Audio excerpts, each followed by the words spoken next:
Dans cette vidéo, je vais vous faire un petit tour du propriétaire maintenant qu'on a fait la démolition. Donc j'avais fait une première vidéo dans laquelle je vous avais fait un petit tour, je vous avais montré à quoi ça ressemblait avant qu'on démolisse tout, enfin c'est-à-dire quand c'était le moment de la visite, il y avait même encore les affaires du propriétaire. Et là maintenant, toute la démolition a été faite.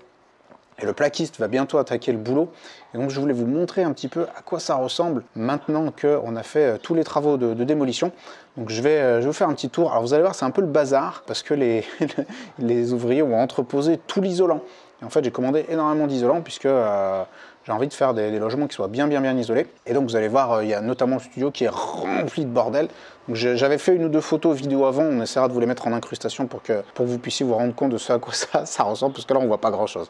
On va commencer par le studio, comme ça vous allez voir. Donc déjà dans la cour, comme vous pouvez voir, donc là il y a tout le bazar des palettes qui ont été livrées avec l'isolant, mais sinon ça a été déjà un petit peu dégagé. Et donc là le studio, alors vous voyez ça déborde, hein, on voit par la fenêtre que ça déborde un peu de bazar. Mais quand on entre, donc il y a encore plus de bordel que la vidéo que je vous avais faite avec le bordel du vendeur, parce que là il y a de l'isolant jusqu'au plafond. Mais en gros, ce dont on a pu se rendre compte, c'est que, eh bien, on a plus de 4 mètres au faîtage, donc c'est une toiture un pan, mais au faîtage on a pas loin de 4,20 m de hauteur, donc même en rajoutant le doublage, etc., on a quand même gagné en hauteur, et donc c'était pas prévu à la base. Enfin, je vais vous montrer ce que j'ai prévu sur les plans. Je ne sais pas dans quelle heure je vous montrerai ça, mais en tout cas, j'ai prévu de mettre une mezzanine ici, parce que je me suis dit qu'une si belle hauteur, il fallait vraiment qu'on en profite. Qu'est-ce que c'est que cet isolant? Eh bien, c'est un mélange je crois que c'est un mélange de fibre de bois, chanvre et lin. Je voulais un truc qui soit biosourcé, qui soit assez écologique et qui apporte un bon confort thermique, et non seulement un confort d'hiver, mais aussi un confort d'été. C'est super important aujourd'hui le confort d'été. Enfin, ici c'est à Lyon, donc à Lyon maintenant tous les étés on se paye des 35 degrés et c'est intenable. Et donc je voulais quelque chose qui apporte un bon confort d'été. Si vous mettez des trucs comme laine de verre ou laine de roche, bon déjà c'est de la merde parce qu'au niveau de la consommation énergétique c'est énorme. Ah, pour info, c'est du sable ou de la roche basaltique qui sont chauffés à plus de 1000 degrés pour pouvoir produire cette laine, donc c'est extrêmement énergivore. Et puis ça se recycle pas forcément super bien, mais surtout ça n'a pas un bon confort d'été. Et donc là, l'avantage d'un matériau comme celui-ci, c'est qu'il est vachement dense. Je vous montre ce que ça fait quand on appuie dessus. Enfin, c'est dense comme truc, ça protège de la chaleur. Et en plus, c'est agréable à toucher. Voilà, les ouvriers peuvent bosser avec sans devoir, je sais pas, porter des gants ou des conneries comme ça. Super agréable, ça sent un peu la sueur, enfin, ça sent le foin, en gros.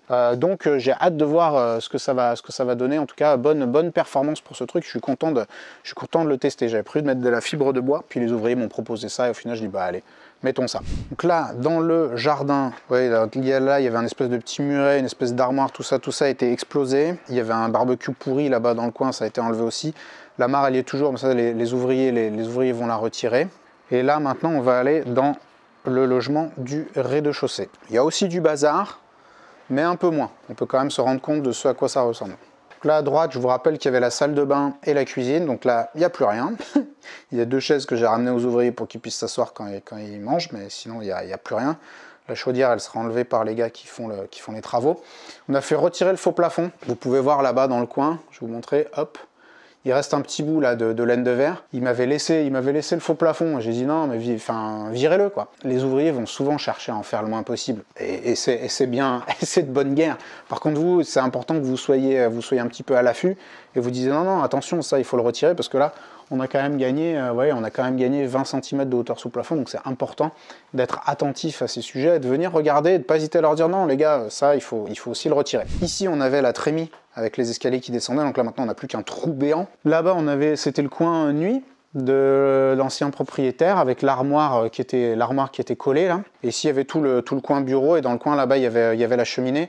Donc vous pouvez remarquer qu'on a fait retirer aussi tout le conduit, donc ça gênait, hein, ça faisait une espèce de truc oblique qui était assez gênant. Et donc on a retiré ça et maintenant on a un angle droit qui sera vachement plus simple à aménager. Ça commence à ressembler à un volume assez intéressant. Je vais aller là pour vous montrer, donc là avec tous les plaques et tout, c'est un peu le bazar, hein, mais ça fait quand même des volumes intéressants.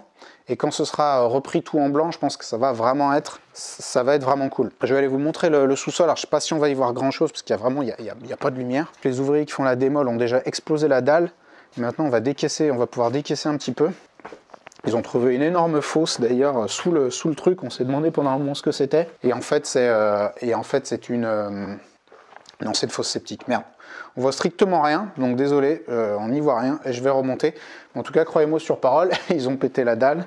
Donc on se retrouve bien en dessous de la cuisine. On a ici un poteau là qui porte cette partie là où il y a cette espèce de dalle là. Vous voyez, ça a été la partie salle de bain, elle avait été surélevée, notamment à cause des évacuations là que vous voyez sur la gauche, parce que les évacuations sont pas hautes là de ce côté, comme on est en arrière-cour, on a des évacuations qui arrivent vraiment pas haut. Donc ils avaient surélevé ça et donc là en dessous il y a un poteau qui est un peu structurel qui porte tout ce bazar là de béton qui a été fait au-dessus. Et là aussi on a un peu ce sujet, le sujet de ce truc là. Je vais aller me mettre comme ça pour que vous puissiez le voir éventuellement. Ouais, on a ce poteau là, on a cette ouverture et vous allez voir ça gêne un peu par rapport à l'aménagement que j'avais prévu. Et donc on va faire une petite reprise en maçonnerie pour pouvoir faire sauter ce poteau et cette espèce de socle là qui est ici en béton. J'essaierai de revenir et de vous remontrer la cave quand il y aura un peu plus de lumière. Et en haut, là on a un changement qui est vraiment impressionnant. Ça fait un volume de fou. Donc pour rappel, il y avait ici des toilettes. Quand on entrait, on tombait directement sur les toilettes. Derrière là-bas, c'était la salle de bain. Là, cette espèce de carré là, il y avait la salle de bain ici. Et là, regardez.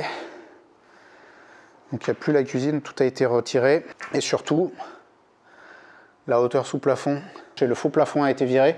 On a pu récupérer une bonne partie des poutres qui étaient encore en super bon état. Et on va s'en servir pour la mezzanine parce qu'ici aussi, on va faire une mezzanine. Là, la cheminée a été éclatée. Et donc, regardez le volume un peu que ça fait. Ça fait vraiment un volume qui est super intéressant. Et donc, cet appart, à mon avis, il va vraiment déboîter. Vous voyez, il y a un Velux là-haut, donc on va le récupérer, on va le remplacer. Donc, bien sûr, j'ai déjà obtenu les autorisations pour faire ces travaux, la déclaration préalable pour réaliser tous ces travaux. Donc, je suis content parce que là, ça commence vraiment à promettre. Et les arbres là, qui sont vraiment en très mauvaise santé, on peut voir, enfin, ils sont tout malades. Les pauvres, on va les virer et on va replanter des arbres qui seront en meilleure santé et puis virer tout le dallage là qui a été fait pour essayer de perméabiliser un petit peu le sol parce que quand il pleut, c'est bien de pouvoir tout simplement infiltrer les eaux directement sur la parcelle. Donc voilà à quoi ressemble le bien après qu'on ait fait la démolition. Ce que je vous propose dans une autre vidéo, je vais vous montrer les plans d'aménagement auxquels j'ai réfléchi. Alors j'avais pensé à un certain aménagement et puis après avoir vu à quoi ça ressemblait quand on a fait la démolition, il y a certaines contraintes qui sont apparues, il y a aussi certains petits trucs positifs qui sont apparus, c'est-à-dire qu'il y avait des doublages un peu partout, des doublages en béton cellulaire avec derrière encore de la laine de verre, donc on a pu récupérer une certaine épaisseur de mur sur laquelle on ne comptait pas du tout, donc ça c'était un peu la bonne surprise. Compte tenu de tout ça, j'ai revu un petit peu mes projets, j'ai revu mes plans, et ce que je vous propose dans une prochaine vidéo, eh bien, c'est de vous montrer tout simplement l'aménagement.